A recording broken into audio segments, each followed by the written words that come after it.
a tray slips. Pasta flies. I drop a full plate on a classmate's chest, and the cafeteria freezes.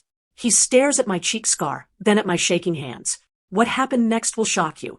Every second you're not watching, I risk losing my last real chance. Stay to the end. I'll tell you how I graduated at 58, and why I married the man I just drenched. The spill, that started everything. I am Karen, 58, and on my first day back in college, I try to look invisible inside a bright cafeteria that makes everyone my age feel like a museum piece. I keep my chin up so my short hair does not brush my cheek scar, because even a tiny touch reminds me of old mistakes, and I am here to make new ones on purpose. I balance a tray with pasta, coffee, and the kind of courage that comes in paper cups and tastes like fear. I tell myself to breathe because I am Karen, and I signed up for this when the quiet life felt like slow rust. I scan for a corner table, but a wave of laughter rises, and I flinch, and the tray tilts like a bad choice. The plate slips, flips, and lands sauce first on a stranger's sweater, a vivid red sunburst that shouts over the room. The cafeteria gasps. I gasp louder because at 58 I thought my worst fear was failing a quiz, not baptizing a man in marinara. He looks down, then up, and his eyes are less angry than surprised, which is somehow worse. I'm so sorry, I say, which is thin cloth against thick sauce, and I reach for napkins that are never enough. I am Karen, the woman who came back to learn, and instead I am learning new shades of humiliation in front of people young enough to be my children. A girl at the next table whispers, and I hear the syllable mom, and I pretend it is kind, but the word burns. The man peels the soggy sweater off slowly, and underneath is a white t-shirt that declares defeat in red letters I wrote by mistake. He smiles, a small, confused thing, and says, "It's okay," which makes my hands shake harder. I apologize again, and again, like scrubbing with words will lift the stain, and the years. My heart bangs because I recognize something in his face, not a memory, but a mirror of being out of place. This is Karen speaking, I say under my breath, as if the room needs a narrator to explain the wreckage. Coming up, the moment I have to choose between running and staying, and why that choice haunted me for weeks. He says his name is Mark, and the name lands gently, not like the plate. Mark asks if I am new, and I nod because I am new to everything, even gravity. I offer to pay for dry cleaning, for the sweater, for a time machine, for anything that erases this scene. He laughs once, a single clear note that sounds like mercy, and I feel a seam loosen inside my chest. But then a voice from behind us says, "Some people shouldn't be here," and the room tilts again. I turn and see a boy with a smirk that could cut fruit, and I feel the old fear crawl up my neck. I am Karen, and I am scared of new things, but when I am very scared, something inside me bites back. Everyone starts somewhere, I say, steady as a chair bolted to the floor, and the smirk blinks. Mark's eyes flick to my scar, then to the boy, then to me, like he is measuring what kind of person I am. Coming up, the first class where I sit in the front row and learn the price of being seen. I offer Mark my cardigan, ridiculous and soft, and he drapes it over his shoulders like a flag of truce. He says, "Walk with me to the sink," and the path we take between the tables feels like a tightrope. At the sink, I press water into napkins, dab at red spirals, and whisper, "I almost didn't come today, and I cannot tell if I mean college or cafeteria." He says, "I almost didn't either," and I wonder what almost stopped him, and why that makes my chest feel bright. Then a woman in an apron appears and says, "You too, office, now," and points to a door that might end my second chance before it begins. The office and the first decision. The office smells like coffee, bleach, and trouble, and I stand there with wet napkins in my fist like a white flag that came too late. The cafeteria manager folds her arms and looks at the red splash on Mark's t-shirt like it is a crime scene, and I feel 12 years old and also 100. This is Karen speaking, I tell myself softly. So I remember I still have a voice, even when my throat feels like a locked drawer. She asks for our IDs, and my hands fumble, and the old plastic of my driver's license winks under fluorescent lights that forgive nothing. Mark steps closer and says it was an accident, and the word accident sounds small beside the size of my fear. The manager reads my name, reads my age without reading it, and then asks why I am here, and I know she means this college, not this office.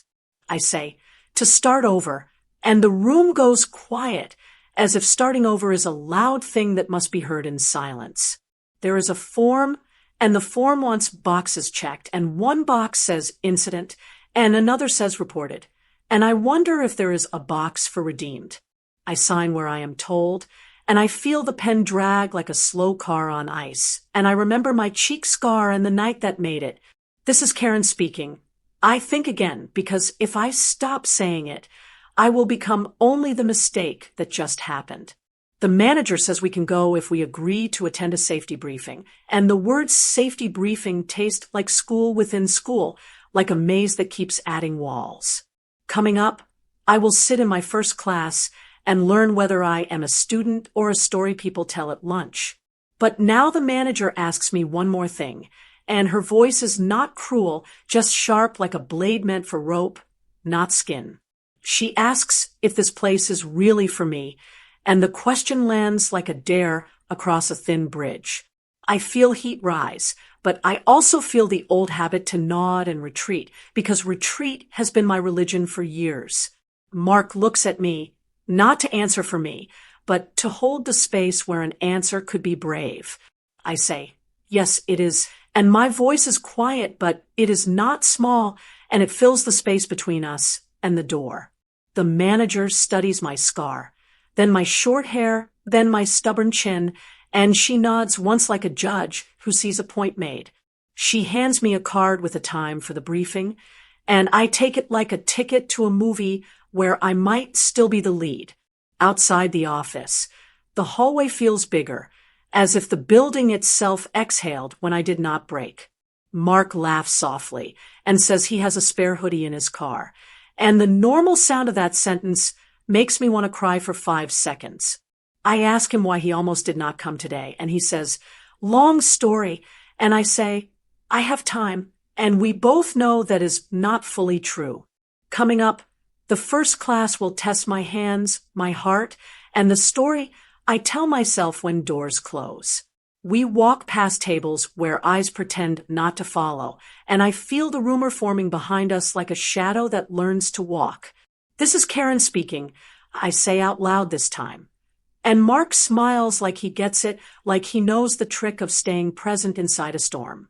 At the stairwell, a boy with a fruit knife smirk from earlier slides by and mutters, Grandma hour, and for a second the air leaves the building. I stop, not to fight, but to root because roots hold better than fists. And I say, class is starting, try not to be late for it. And his face folds. Mark opens the door, and I step through, and the hinge squeaks like a tiny trumpet for small victories that still count. We reach the classroom, front row bright as a stage, and I sit where eyes can find me because hiding has never made me safer for long. The professor writes Intro to communication on the board, and I feel the word communication knock on the door of my fear and wait to be let in. He calls roll. He says my name. I say present, and the sound is a seed I push into the soil with my own breath. Then the professor says the first exercise is a partner share about our most embarrassing moment, and the room smiles, and my heart drops straight through the floor. Front row, open wound. The professor smiles and says we have 2 minutes to think, then 3 minutes to speak, and my pulse tries to climb out of my throat. Mark slides his chair closer and whispers that he can go first if I want, and I nod, then shake my head, then nod again because my fear keeps changing shape. This is Karen speaking. I tell myself quietly like a lighthouse that only I can see in the fog. The boy with the fruit knife, smirk, sits 2 rows back and tilts his phone toward me as if my fear is a show he bought tickets for. I can choose the pasta spill, the fresh humiliation, easy and safe and already public, or I can choose the scar, old and raw, and mine. My fingers touch my cheek, and a memory wakes up like a dog that still guards a burned house. Mark says he will start, and his voice is steady, and he tells the room about a high school play where he forgot all his lines and ran off stage. He laughs at himself in a way that makes other people laugh with him, not at him, and I watch the room soften like wax in warm hands. He ends with "Your turn, Karen," and he means it like a gift, not a push, and I know the kind of man who offers gifts without strings is rare. I stand because the chair feels like a trap, and the floor feels flimsy, and my heart is a drum for an army I am not sure I lead. This is Karen speaking. I say out loud so they hear it, and so do I, and a few heads lift like birds startled into flight. I tell them about the plate, and the red splash, and the office, and the card for a safety briefing that feels like detention for being alive. They smile. They nod. They have already seen it, and the story lands like a feather that does not bruise anyone. The professor says, "Thank you, Karen," and I could sit down now and be done and pass this small test with a small truth. But the scar burns, and my fear flips its coin, and the side that faces up says, "Speak or keep carrying the weight alone." So I add, that was not my most embarrassing moment, and the air changes temperature the way a lake does before a storm. I say there was a night, years ago, a car, black ice, a sharp railing, and a glass rain that cut a new map across my face. I say I left a job after that, not because of pain, but because pity stuck to me like gum on a shoe, and I could not walk without hearing it. The room stops moving, even the smirk, and I feel their eyes like hands that for once are not trying to push me down. This is Karen speaking. I say, softer, and I came here because silence was starting to eat the rest of me. My voice shakes, but it does not break, and I let the next words fall clean. I am afraid of new things, but when I am very afraid, I fight back. Mark's eyes shine in a way that makes me feel seen without being searched, and I let myself breathe, all the way down.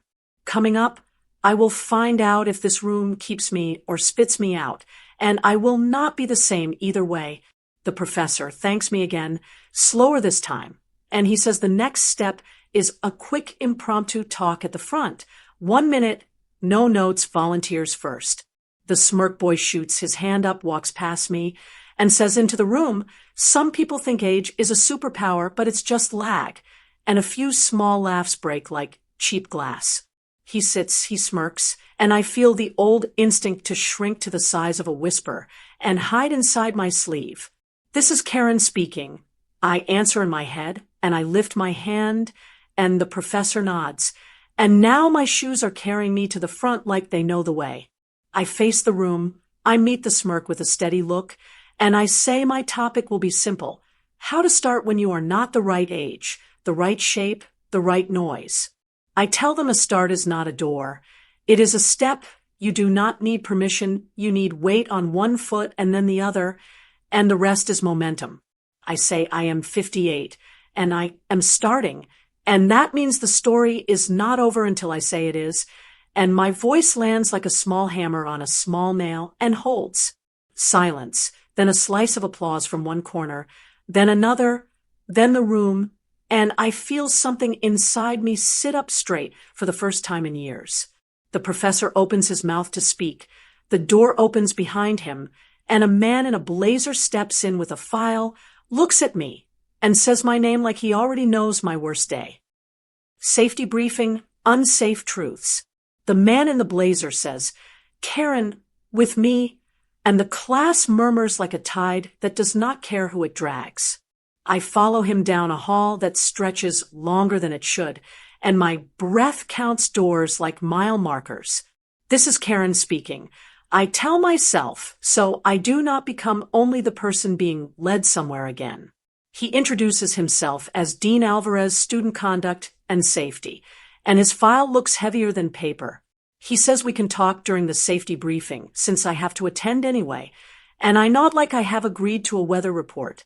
We enter a room with folding chairs, a projector, and a bowl of wrapped mints that look like false comfort.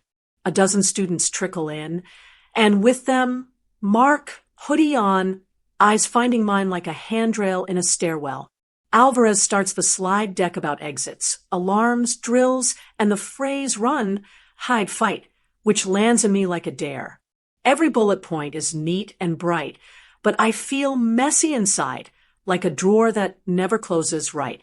He pauses and says we will also cover community conduct, dignity, and recording policies, and my stomach drops 2 floors.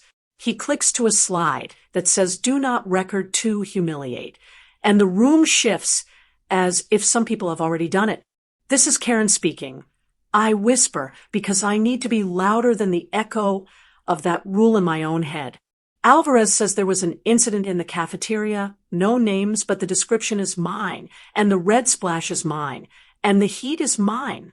Then he says there is a video posted to a campus channel, 20,000 views in 2 hours, caption Grandma's first day, and the word stings like vinegar. The room murmurs again, and I feel eyes slide over my skin like cold water, and I try not to flinch where they cannot see. He says the policy is clear. Remove it or face consequences. And he is already working with the uploader. I do not have to ask who the uploader is. The fruit knife smirk sits in the 3rd row and admires his own shoes. Alvarez asks if I want to make a statement for the file, optional, but recommended, and my mouth dries into a locked box. Mark shifts, then stills, and I know he is waiting to follow my lead. Not to save me, which somehow saves me. This is Karen speaking, I say out loud, and a few heads turn, and my voice feels like a rope I throw forward and grab. I say I dropped a plate, I apologized, and I came here to start over, not to audition for ridicule, and the words land clean and heavy. Alvarez nods and writes, and the scratch of his pen feels like a door sealing behind a storm. Coming up, he says, there is a restorative meeting option between involved students, and he asks if I consent, and I have to pick a road without lights. If I refuse, the video remains only a punishment. If I accept, I have to sit across from the boy who cut me with a caption. The choice tastes like metal, no sugar, and I swallow and say, yes, because retreat has taken too much already. Alvarez schedules it for tomorrow, then pivots to the rest of the briefing. And the room exhales like we can go back to fire exits and numbered steps. He shows a slide about bystanders, how to step in, how to speak up, and the space beside me warms because Mark is closer now. He whispers, proud of you, and the words settle like weight in a foundation instead of weight on my chest. Alvarez dismisses us, then stops me and Mark with a lifted hand, and the file opens like a mouth about to bite. He says there is one more concern, a second video, private, sent to his office, recorded last night in the parking lot, and my scar goes cold. He turns the screen toward us, pauses on my face under yellow lights, then on a figure stepping into frame behind me, and presses play. The figure lifts a phone, whispers, every second you're not watching, someone dies, and the clip cuts to black, and my name is the only sound I can hear. Sudden, reflective, unsettling, final chapter. I sit in my car and watch the clip again. This is Karen speaking. My scar glows in the yellow lot lights like a map back to the worst night. The whisper rides the speakers and crawls into my ribs. Every second you're not watching, someone dies. It is not a threat. It is a performance. It is bait. I breathe once. I breathe again. Mark knocks on the window, gentle, like he's asking a wound for permission. I unlock the door, and the night slides in. This is Karen speaking. I say, for both of us. I tell him I'm done living inside other people's captions. I open my phone camera. I let the lens find the scar. I speak with the quiet that doesn't need permission. I name what happened in the cafeteria. I name the video. I name the boy with the smile like a small knife. I don't ask for pity. I don't ask for rage. I ask for witnesses. Mark keeps watch while I talk. He is a steady shape at the edge of the frame. I say why I came back at 58. I say fear is honest, but it lies about the exits. I hit post before my courage thinks to run. This is Karen speaking. Coming up graduation day, and a promise I never thought I'd make. Months compress into one breath. Flashcards, coffee, dusk walks between buildings that learn my steps. I pass tests I was sure would break me. I fail one and survive it. I learn where every exit is. I learn when to stay. I sit across from the boy in the restorative meeting. He tries to laugh and can't find the sound. He says he wanted views. He says it felt harmless.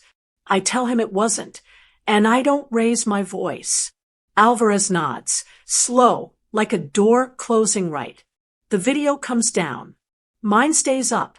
This is Karen speaking. Coming up cap and gown, and something I didn't plan. On a gray morning, I walk a stage that pretends to be a mountain. I hear my name and realize I'm the one who wrote it this time. My cheek catches the light and refuses to hide. After, by the fountain, Mark has a ring that looks like a small sunrise. He doesn't kneel. He stands with me. He says, walk with me. Keep walking. My yes is small and certain. We marry at the courthouse where pens are heavy and vows are light. We eat pasta afterward and laugh at the stain that started it all. This is Karen speaking. Coming up, one last thing I haven't told you. We move into an apartment with bright windows and a loud fridge. I hang my student ID by the door like a relic. I start a new job in the writing center, teaching people how to start. At night, sometimes I still hear the whisper. It lives in the scene between past and now. I play the parking lot clip again, once with the sound off. I watch the way the figure tilts the phone. I watch the shoulders. I watch the hesitation before the line. I know that posture. I have carried it for years. This is Karen speaking. I scrub the audio, slow it down, raise the floor, pull the hiss like a thorn. The consonants shift. The grain of the voice changes. It is not a boy. It is not a stranger. It is me. Me, before the cafeteria. Me, practicing a speech to a dead night. Me, saying a cruel line I never meant to keep. A rehearsal that someone found and cut and fed back to my fear. Something unusual happens in that instant. I stop trying to separate the versions of me. I let them sit together and look out the same window. This is Karen speaking. I delete the clip. I keep the scar. I keep the husband. I keep the stage in my throat. I send the boy a link to my first video and write, use your camera better. He doesn't answer. The fridge hums like a low crowd. A siren passes and does not stop. My phone buzzes once. A new comment. I'm 62. I'm enrolling. I turn off the lights. I do not check the hallway. I do not watch the door. I sit in the dark and let the quiet be heavy and kind. This is Karen speaking. Coming up,